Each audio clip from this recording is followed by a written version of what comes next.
Et comme chaque dimanche, place au grand décryptage de l'actualité politique de la semaine en France.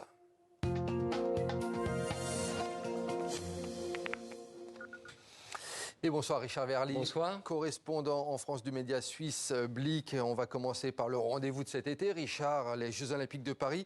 Et cette cérémonie d'ouverture vendredi, on va le voir avec vous derrière cet événement planétaire.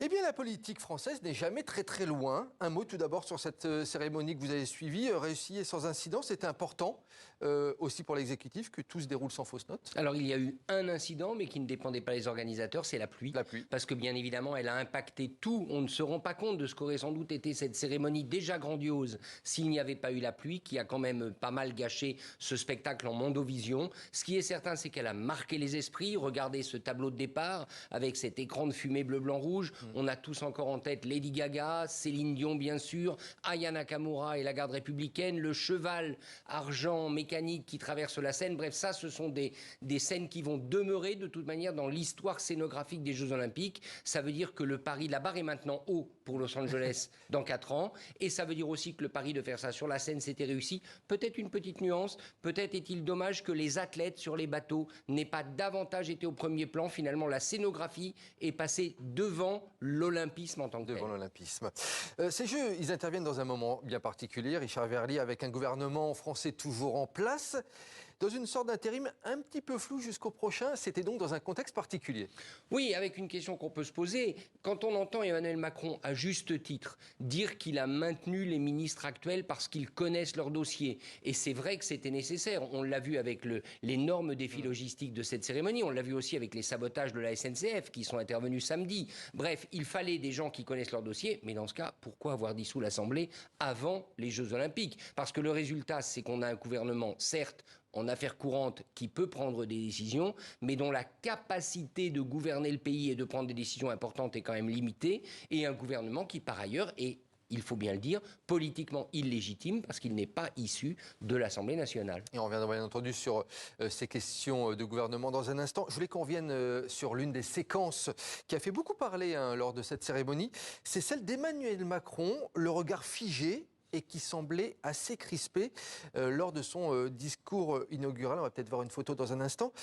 Comment vous l'analysez? On me dit qu'il n'y a pas de photo, mais on se souvient de ce regard d'Emmanuel Macron très crispé. Mais moi, mon impression, c'est qu'il a été désarçonné. Peut-être s'attendait-il à parler davantage. Vous savez qu'il a parlé suite à Tony Estanguet et ensuite à Thomas Bach, le président du Comité international olympique. Il n'a eu que quelques mots pour dire les Jeux olympiques de Paris sont ouvert, il aurait peut-être préféré en dire plus, et vous savez qu'Emmanuel Macron, quand on lui coupe la parole, il n'aime pas ça, c'est peut-être ce qui s'est passé. En tout cas, il devait avoir son costume de chef de l'État bien sur lui, cette fois-ci, pour prouver au monde entier qu'il était à la tête du pays. Oui, c'était un exercice difficile pour lui, parce que tout le monde entier connaît la crise politique que traverse la France, et une crise politique, il faut toujours le rappeler, qu'il a initiée, puisque ce renvoi de l'Assemblée nationale, démocratique encore une fois, c'est lui qui l'a voulu.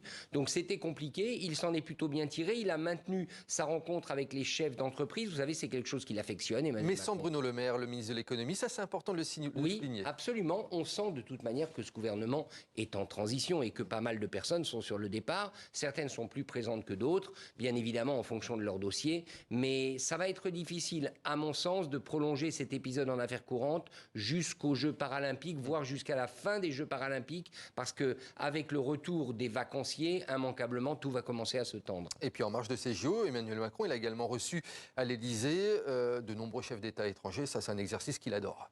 Oui, il l'adore, il le fait bien, et puis il faut reconnaître que moi, par exemple, il se trouve que j'ai côtoyé la présidente suisse qui était en visite à Paris.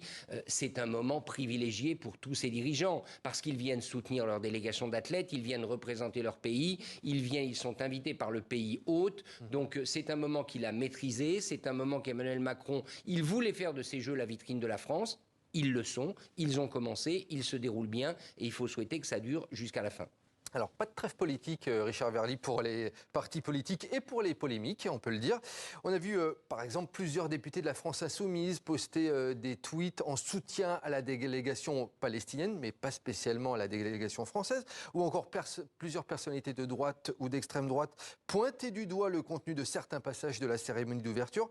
Tout ça pour dire Est-ce que c'était une manière d'occuper le terrain encore pour les personnalités politiques? Alors, en ce qui concerne la cérémonie, à partir du moment où vous assumez un certain nombre de provocations, et cette cérémonie, elle se voulait provocante, elle voulait interpeller avec un certain nombre de scènes, avec beaucoup de drag queens, vous vous souvenez, on les a beaucoup vues à la troisième tiers de la cérémonie. À partir du moment où vous faites ça, il ne faut pas s'étonner qu'en retour, vous ayez des tweets, des réactions sur les réseaux sociaux. Je dirais que c'est ça, c'était l'objectif de la cérémonie, c'était de montrer une France moderne, fière, diverse.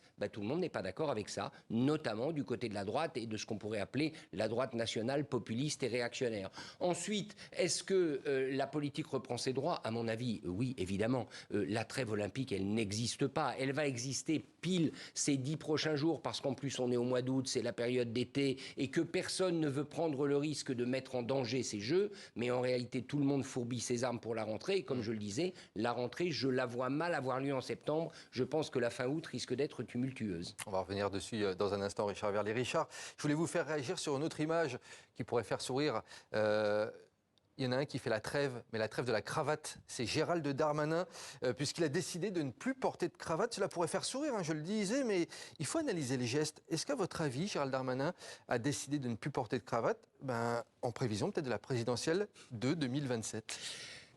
Peut-être, je crois surtout que c'est un moment sportif, c'est un moment, je dirais, non pas décontracté, parce que les athlètes, eux, ne le sont pas du tout, mais c'est un moment où les habitudes vestimentaires changent un petit peu. Je parlais de la présidence suisse, elle est arrivée à Paris en tenue des athlètes suisses, par exemple. Donc vous voyez, je crois que Gérald Darmanin, il se colle à ce moment. Mais il l'a enlevé en sortant du Conseil des ministres. Oui, je sais. Est-ce que c'est un signe politique? Évidemment, quand vous êtes filmé, tout ce que vous faites est un signe politique. Pour lui, ça veut dire deux choses, à mon avis. Ça veut dire, je ne suis plus ministre pendant très longtemps, je retourne sur le terrain, je vais battre la campagne et rendez-vous la prochaine fois. Et je vais être proche du peuple, comme Exactement. il l'a dit. L'autre fait politique de la semaine, c'est cette interview d'Emmanuel Macron qu'il a donnée mardi pour clarifier sa position après les législatives. Il avait demandé une sorte de trêve olympique avant de donner sa décision pour un nouveau gouvernement. On a l'impression qu'il joue un peu la montre, le chef de l'État. Mais c'est pas une impression, c'est la réalité. Et pourquoi? Mais parce qu'il est coincé. On l'a beaucoup dit sur ce plateau. Il a pris la décision de renvoyer les députés devant le peuple. Ça a été fait. Il faut le redire, c'était une décision démocratique. Mais le résultat qui est revenu n'est pas du tout celui qu'il espérait. Il espérait quand même se trouver conforté. Il espérait que la course de vitesse qu'il a imposée avec une campagne électorale de 3 semaines, elle ramènerait une majorité centriste suffisante pour lui permettre, je dirais, 3 dernières années de mandat tranquille. C'est pas du tout le cas. Il est coincé parce que, 1, on le voit, il n'a pas de candidat Premier ministre, personne ne se dégage. 2, il a une gauche qui réclame ce poste avec une candidate désormais désignée qui tape à la porte, si je puis dire, et que pour l'instant, il a largement ignoré, voire totalement ignoré. Et enfin, il a un Rassemblement national qui reste le premier parti de France et qui ne va pas se priver à chaque occasion de rappeler aux Français qu'on les a privés de ce qu'ils estiment être une présence parlementaire beaucoup plus importante. C'est le fameux front républicain qui a lieu entre les deux tours. Un nouveau Front populaire, vous l'avez souligné il y a quelques instants, et a proposé le nom de Lucie Casse-Tête Oui. pour le poste de Premier ministre. Comme vous le disiez, Emmanuel Macron, il n'a pas du tout saisi la balle au bon. Non, c'était d'ailleurs assez choquant. Lorsque mardi, il est interrogé à la télévision, alors, le nom de Lucie Casse-Tête est évoqué, je crois, 1 ou 2 heures avant, et il n'a même pas une forme de politesse républicaine de signaler son nom, de dire qu'il a vu cette proposition, et il l'ignore. Et l'ignorer, c'est quand même assez rude. Ça explique aussi le comportement ensuite de cette dame, qui s'est profilée très clairement en disant « nous réclamons toujours le poste », et je crois que la gauche ne va pas lâcher. Ils ont déjà perdu la présidence de l'Assemblée nationale. Vous savez, ils avaient un candidat qui n'a pas été élu, et ils vont tout faire pour essayer d'entrouvrir la porte de l'Élysée que pour l'instant Emmanuel Macron maintient fermée à double tour à gauche, puisque lui, il l'a dit, il veut un gouvernement qui aille en gros des socialistes jusqu'à la droite. C'est ça son angle de tir. On voit mal comment il va y arriver. Et puis il leur a dit un petit peu aux députés, débrouillez-vous maintenant. Hein. Vous avez décidé de ne pas vous unir, de faire des fronts républicains. Maintenant, il a un peu renvoyé la balle à l'ensemble des députés. Oui, sauf que c'est une balle qu'il ne peut pas renvoyer, Emmanuel Macron. Parce que la balle, elle lui reviendra systématiquement, parce que dans le système français, vous le savez, c'est le président de la République qui désigne le Premier ministre. Donc vous ne pouvez pas dire aux parlementaires, débrouillez-vous et revenez me voir quand vous aurez des nouvelles, parce que le type de nouvelles qu'on lui donne, c'est Lucie Casse-Tête. La gauche dit, vous voulez un Premier ministre, on en a un, on est arrivé en tête, de peu, on réclame le poste de Premier ministre. Donc il est vraiment le dos au mur, je pense qu'il le sait. Vous parliez tout à l'heure de son visage un peu crispé aux Jeux Olympiques. Je crois que tout ça a à voir avec la situation politique. Au fond, les seuls moments qu'il affectionne, ça va être les moments de victoire. Il y a eu la victoire du rugby à 7, la première médaille d'or française. Là, on l'a vu étreindre les joueurs. Je pense qu'il a besoin de victoire, Emmanuel Macron, pour oublier que sur le terrain politique, en ce moment, il est plutôt dans un moment de défaite. Lucie Castet, justement, elle s'est dit prête. Hein. Elle était à Lille hier pour son premier déplacement. Lille dans le nord de la France. Pourquoi ce déplacement, selon vous, pour Lucie Castet ? Bon, c'est très symbolique parce que c'est une terre de gauche, mais c'est aussi la terre du Rassemblement national. Le Nord-Pas-de-Calais, c'est le point d'ancrage principal aujourd'hui du Rassemblement national. Et donc, elle y est allée avec la leader écologiste Marine Tondelier, qui vient d'Hénin-Beaumont, la ville conquise par le Rassemblement national, la ville où est élue Marine Le Pen comme députée. Donc tout ça, je dirais, c'est dans une symbolique de combat. C'est une gauche qui veut combattre, qui veut obtenir ce poste de Premier ministre, qui veut gouverner. Et c'est pour ça qu'on voit mal à ce stade comment Emmanuel Macron, par ses manœuvres, réussirait à disloquer ce bloc de gauche, ce qui est sans doute son espoir. Mais en tout cas, regardez, Marine Tondelier avec Lucie Castet. Du côté des écologistes, ça tient bon avec le reste des formations politiques. Et on voit mal les socialistes prendre le risque de se dissocier pour aller travailler avec Emmanuel Macron. Richard Verly, en guise de conclusion, 6 semaines à venir... Les politiques vont revenir de vacances, ils vont être gonflés à bloc. Comment vous les voyez ces semaines à venir ? Encore du flou ou ça risque de se décanter un petit peu ? Je pense que beaucoup de choses vont dépendre d'Emmanuel Macron. Parce que le système français est ainsi fait qu'il est pyramidal. Tout remonte au sommet. Et de toute manière, il va falloir qu'il prenne des bonnes décisions. Bonnes décisions, c'est-à-dire des décisions qui sont bonnes pour le pays, pas pour son avenir présidentiel à court terme. Parce que s'il nomme un Premier ministre, que l'on dit technique, mais ça ne peut pas être technique, ce sera un Premier ministre qui devra défendre un bilan, un projet, un programme devant le Parlement, eh bien, s'il nomme quelqu'un qui ne vient pas du sérail politique, on lui fera automatiquement une sorte de procès en illégitimité. Donc, je pense qu'Emmanuel Macron, avec cette dissolution, il a rendu le fil sur lequel il marche encore plus fin. Encore plus fin. Et plus le fil est fin, plus vous risquez de tomber. Et on suivra ça. Merci beaucoup Richard Verly d'avoir été sur le plateau de 64 minutes sur TV50. Merci à vous.